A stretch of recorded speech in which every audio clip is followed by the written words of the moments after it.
It's very important. It's one of our largest kind of watersheds and rivers within the city. It's one of the most urbanized streams in Ontario and Canada in general. When it comes to Toronto's Don River, it's a beautiful environmental gem. But if you look closely, there's a growing plastic problem. Yeah, we're very concerned with just the sheer amount. Jacob Haney is a PhD student at the University of Toronto. He helped lead a study looking at microplastics, bits of plastic smaller than 5 millimeters. We were shocked that there was basically way more in Toronto than our other regions in the Ipswich River near Boston, Massachusetts, and then also in the Chicago River. Over the past few years, researchers gathered samples at different times from the Don River.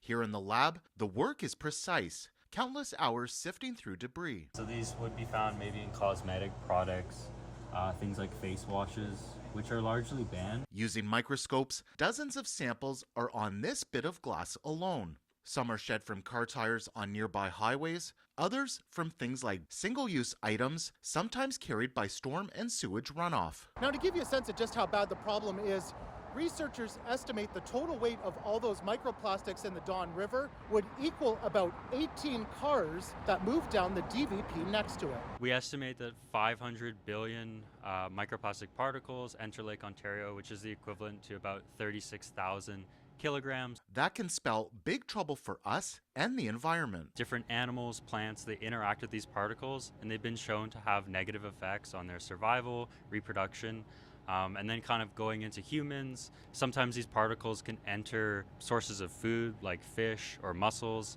and then people can eat those. Now we're detecting microplastic particles in different tissues in the human body, which is concerning. While more research and data is needed on solutions and next steps, there's some emerging technologies to try to capture these microparticles before they enter streams. So things like rain gardens, sediment traps, that type of stuff can keep it out of our rivers. Haney says there are things we all can do to help, starting with bigger bits of plastic. 42% of the litter we picked up in the environment was a combination of grocery bags and also these sanitary wet wipes.